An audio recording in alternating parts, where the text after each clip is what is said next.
Bonjour à tous, je fais cette vidéo pour vous dire que, à partir du 15 novembre, je n'irai plus dans les lieux qui demandent le pass sanitaire, puisque le pass sanitaire a été prolongé au-delà du 15 novembre. Et puis, je retirerai le pass sanitaire de mon téléphone. Déjà, je commence à en avoir marre de me faire scanner le QR code. Quand il n'était demandé que lors de gros événements tels que des concerts, cela ne me gênait pas vraiment. Mais là, c'est trop souvent. Et ensuite, le pass sanitaire ne sert à rien dans la lutte contre le coronavirus. En effet, quand on est vacciné, on reste contagieux, même si apparemment on l'est moins. Du coup, ce n'est pas le pass sanitaire qui va empêcher la propagation du virus. D'ailleurs, le taux d'incidence remonte dans de nombreux départements depuis plusieurs jours, ce qui montre que le pass sanitaire n'y peut rien. Certains diront sans doute que le pass sanitaire permet de ralentir cette remontée, mais rien ne permet de le prouver. C'est exactement comme durant la période du couvre-feu qui avait démarré le 15 décembre 2020 et qui avait duré pendant des mois et des mois où les chiffres étaient repartis à la hausse jusqu'à tripler. On se demandait pourquoi le gouvernement laissait un couvre-feu qui n'avait aucune efficacité et certains disaient que sans lui les chiffres auraient été pires. Mais rien ne pouvait le prouver. Cependant, il est vrai que, une fois vacciné, on est protégé contre les formes graves de la Covid-19. Et donc, plus on a de gens vaccinés, moins il y a d'entrées dans les hôpitaux liées à la Covid-19. Et on sait très bien que le pass sanitaire n'a été mis au quotidien que pour pousser à la vaccination. Encore plus depuis que les tests dits de confort sont devenus payants. Sauf que je n'aime pas cette façon de faire avec le chantage du « sans passe sanitaire, vous ne pouvez quasiment plus rien faire ». Il y a des gens qui ne voulaient pas se faire vacciner contre la Covid-19, mais qui ont fini par le faire uniquement pour avoir le fameux et précieux QR code du pass sanitaire, et non pas dans l'optique de se protéger contre la Covid-19. Et ils l'ont fait à contre-cœur. Du coup, ils sont contre la vaccination. Pas forcément pour tous les vaccins en général, mais du moins pour les nouveaux vaccins. Et ils le resteront. Il faudra toujours un chantage pour les pousser à se faire vacciner, comme par exemple pour faire le rappel du vaccin contre la Covid-19. Il serait mieux d'entamer le dialogue avec eux pour connaître les raisons du refus du vaccin contre la Covid-19, et pour voir si ce n'est pas à cause de fake news par exemple, dans le but de leur montrer qu'ils se trompent peut-être. Mais après, ils ont le droit d'appliquer le principe de précaution par rapport aux effets secondaires à long terme, pour des vaccins qui sont nouveaux. Le gouvernement a dit qu'il prolongeait le pass sanitaire à cause d'un risque de nouvelles vagues, et donc il applique le principe de précaution. Donc pourquoi forcer les gens à la vaccination si le principe de précaution ne marche que dans un sens? Et puis, le principe du pass sanitaire est totalement absurde, puisqu'on mélange des gens vaccinés mais qui sont peut-être contaminés, avec des gens qui sont négatifs mais pas vaccinés. Si une personne vaccinée est contaminée, elle peut contaminer une personne qui n'est pas vaccinée, et donc qui n'est pas protégée contre les formes graves de la Covid-19. Et même si on n'a que des personnes vaccinées ensemble dans un même lieu, une personne vaccinée qui est contaminée peut contaminer d'autres personnes vaccinées. Et même si cela n'entraînera pas de forme grave de la Covid-19, le coronavirus peut continuer de circuler. La logique serait de n'avoir que des personnes négatives, qu'elles soient vaccinées ou pas. Comme ça, il ne pourrait pas y avoir de circulation du coronavirus. Après, le risque zéro n'existe pas et on peut avoir des faux négatifs, mais cela limiterait au mieux la propagation du coronavirus. Sauf que ceci ne peut pas exister. Déjà parce qu'il faudrait se faire tester souvent et que, en général, les gens n'aiment pas cela. Et ensuite, il serait compliqué de tester souvent une grande majorité de la population. Ce qui est le plus étonnant, c'est que le masque ne soit plus obligatoire dans les lieux qui demandent le pass sanitaire, vu qu'une personne vaccinée reste contagieuse. On peut très bien continuer d'appliquer entièrement les gestes barrières dans les lieux qui demandent le pass sanitaire, vu que les gestes barrières empêchent les contaminations, mais dans ce cas-là, pourquoi on limiterait l'accès dans ces lieux uniquement à ceux qui ont le pass sanitaire? Et si, en étant vacciné, on doit continuer à appliquer entièrement les gestes barrières, vu que ces derniers empêchent les contaminations, on peut se demander l'intérêt de se faire vacciner si on ne peut pas être contaminé. Le gouvernement nous a dit que c'est grâce au pass sanitaire que de nombreux lieux peuvent rester ouverts. Ceci est totalement faux. Si on revient à la période du couvre-feu qui avait démarré le 15 décembre 2020 et qui avait duré pendant des mois et des mois, eh bien durant cette période, quasiment tout était fermé. Et cela n'a pas empêché le coronavirus de circuler et d'avoir une augmentation des chiffres. Mais peut-être que ces fermetures ont empêché d'avoir encore plus de contamination. Bien que dans certains lieux, le risque de contamination est très faible lorsqu'on applique les gestes barrières. Cela veut dire que les gens se contaminaient principalement en entreprise ou chez eux lorsqu'ils invitaient des gens. Et si le pass sanitaire avait existé à cette époque, et donc que rien n'avait été fermé, il n'aurait pas empêché les gens de se contaminer. Donc ce n'est pas en fermant quasiment tout que ça va changer quelque chose. Évidemment que dans un restaurant ou dans un bar, il y a un risque de contamination. Quand on est à table avec des amis, par exemple, il peut y avoir des contaminations si au moins une personne a le coronavirus. C'est surtout avec la personne qui est assise à côté de nous où le risque de contamination est le plus fort, car elle est plus proche que la personne assise en face de nous. Sauf que, si au lieu d'aller au restaurant ou dans un bar, les gens se retrouvent chez eux, ça ne change rien au risque de contamination, à moins d'avoir une grande table. Donc fermer les restaurants et les bars, c'est juste déplacer un problème. Le pass sanitaire pose un problème de liberté et il crée de la discrimination entre les gens vaccinés et les non vaccinés, ce qui pousse presque à montrer du doigt les non vaccinés tels des mauvais élèves. On va nous dire que, actuellement, on n'a que la vaccination comme solution pour lutter contre le coronavirus, et donc que c'est normal de pousser les gens à se faire vacciner, même avec le chantage du pass sanitaire. C'est un fait, sauf que, si on reste contagieux en étant vacciné, même s'il y aura peu d'entrées dans les hôpitaux liées à la Covid-19 grâce au vaccin, le coronavirus va continuer de circuler. Tant qu'on n'a pas de moyens pour empêcher les gens d'être contagieux, on restera dans la pandémie, avec un coronavirus qui circulera en permanence. Et il faudra que tout le monde fasse un rappel du vaccin tous les 6 mois. On aura beau avoir les vaccins, la situation n'évoluera pas vraiment, et on sera toujours en état d'urgence sanitaire. C'est une boucle sans fin.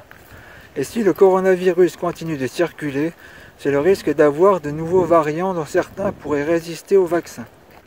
Et quand on a évoqué cet été le problème de liberté et de discrimination par rapport au pass sanitaire, on nous a dit que la question qui se posait, ce n'était pas la vie normale ou le pass sanitaire, mais c'était le confinement ou le pass sanitaire.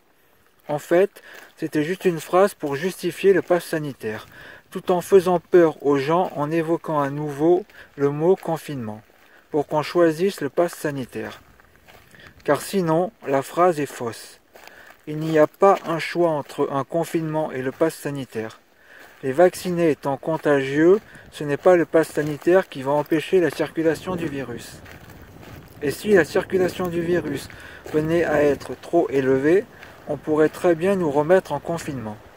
Donc le pass sanitaire n'est pas un moyen d'éviter un nouveau confinement. Mais le problème de prolonger le pass sanitaire, c'est d'avoir des dérives liées au pass sanitaire. Déjà, plus on le laisse et plus on le banalise, de manière à l'ancrer dans notre quotidien. Car plus il est ancré, et plus il deviendra une habitude acceptée par une grande majorité de la population. Le gouvernement nous dit que, comme il est rapide de scanner un QR code, cela ne pose pas de problème aux gens, et que, du coup, on peut le laisser, parce que, qu'il soit là ou pas, ça ne change pas grand-chose. Ceci n'est pas totalement vrai. En effet, si on compte quelques secondes pour scanner un QR code, multiplié un nombre de personnes à scanner, cela peut représenter un temps supplémentaire plus ou moins important. Dans certains endroits, on fera plus longtemps la queue. Et puis, au cinéma par exemple, quand on a acheté son billet par internet, on évite de faire la queue au guichet. Mais là, on est quand même obligé de la faire, vu qu'on doit se faire scanner le QR code. Et par la suite, on pourrait très bien avoir la dérive de traquer le déplacement des gens par le biais du scan du QR code, sous prétexte de pouvoir retracer des contaminations possibles lorsqu'une personne sera positive à la Covid-19. Ou encore, la dérive de forcer les gens au rappel du vaccin contre la Covid-19, ou pour tout autre vaccin, tel que celui contre la grippe par exemple, sous peine de voir son pass sanitaire désactivé. Ou encore, la dérive d'utiliser un QR code avec un chantage pour tout et n'importe quoi. Suite au discours d'Emmanuel Macron, on a déjà le rappel du vaccin contre la Covid-19 obligatoire pour les plus de 65 ans. Donc on peut s'imaginer que ce n'est qu'un début. Après, le gouvernement nous dira sans doute que cela n'ira pas plus loin. Sauf que le gouvernement nous a déjà dit qu'il ne ferait pas certaines choses, et au final les choses ont été faites. Le pass sanitaire ne sera pas mis au quotidien, le pass sanitaire ne sera pas conditionné à la 3e dose. Voilà des propos qui ont été tenus par le gouvernement.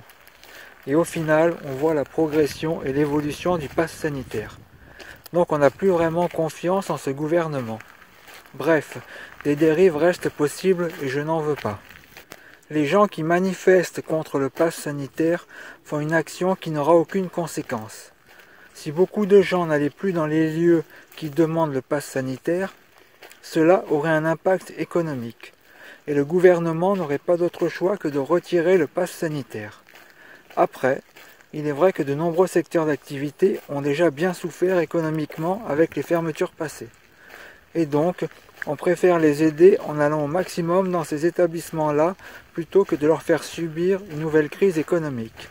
Parce qu'ils ne sont pas responsables du pass sanitaire. On leur a imposé sous peine de sanctions en cas de refus. Le mieux serait qu'ils refusent tous en même temps le contrôle du pass sanitaire. Et là, le gouvernement ne pourrait pas sanctionner autant d'entreprises, car c'est l'économie du pays qui est en jeu. Mais sinon, ce n'est que en n'allant plus dans ces établissements-là que le gouvernement reviendra sur le pass sanitaire au quotidien. Je ne sais pas si des gens le font déjà et si beaucoup le font déjà, mais je ne vais pas attendre que cela arrive. Je le fais de mon côté, et si d'autres le font, tant mieux, et ça aura un impact. Sinon, tant pis, je serai le seul ou quasiment le seul à protester contre le pass sanitaire, en dehors des gens qui manifestent. À la base, je ne me suis pas fait vacciner pour avoir le pass sanitaire, mais parce que je fais partie des personnes à risque. J'ai une maladie chronique. Au début de l'année, j'hésitais fortement à me faire vacciner en raison de possibles effets secondaires à long terme, vu qu'on n'a pas de recul sur les vaccins contre la Covid-19. J'avais d'ailleurs des interrogations sur ces vaccins, notamment dû au fait qu'ils aient été trouvés aussi vite. Mais j'ai eu des réponses à mes questions et je n'ai plus hésité à me faire vacciner. Aujourd'hui, j'ai rechangé d'avis pour la 3e dose à cause du fait que mon vaccin, le Moderna, ait été suspendu à cause d'un risque d'inflammation cardiaque, même si la suspension a finalement été levée depuis plusieurs jours. Mais il a quand même été limité aux plus de 29 ans. Déjà que l'AstraZeneca et le Janssen ont été limités aux plus de 54 ans à cause de risque de thrombose, là on a un vaccin qui a été suspendu, même si la suspension n'a duré que quelques jours. Moi qui me fais vacciner contre la grippe chaque année, jamais un vaccin contre la grippe a été suspendu, même durant quelques jours.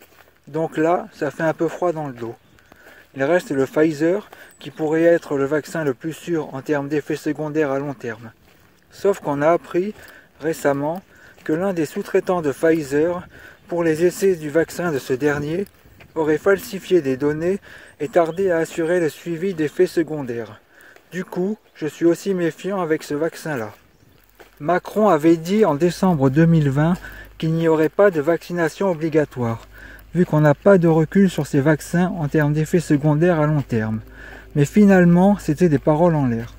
Je ne remets pas en cause l'efficacité des vaccins contre la Covid-19, mais uniquement le risque d'effets secondaires à long terme qui peuvent être importants pour ces vaccins-là. Plus importants par rapport à d'autres vaccins. Être protégé contre la Covid-19, c'est bien, mais si c'est pour avoir quelque chose de grave dans un avenir proche, alors non. Et tant pis si on désactive mon pass sanitaire, parce que je n'aurai pas fait la 3e dose, vu que je ne l'utiliserai plus de toute façon. Surtout que, au-delà du risque des effets secondaires, je n'aime pas que la dose de rappel soit conditionnée au pass sanitaire. Je préfère que cela soit uniquement mon choix et rien d'autre. Pour le moment, la 3e dose n'est obligatoire que pour les plus de 65 ans. Mais ça pourrait évoluer avec les gens qui ont des comorbidités dans un avenir proche. À vous de voir dans quel monde vous voulez vivre. Je rajoute un petit message pour vous dire que c'est la première fois que je parle devant une caméra et donc j'imagine que ça doit se ressentir. C'est surtout que je ne suis pas juste en train de parler mais je lis un texte. J'ai écrit le texte avant de faire la vidéo pour être sûr de ne pas me planter lors de l'enregistrement de la vidéo et pour être sûr de ne rien oublier. Sauf que ce n'est pas facile d'avoir une intonation comme si on parlait avec quelqu'un lorsqu'on lit un texte.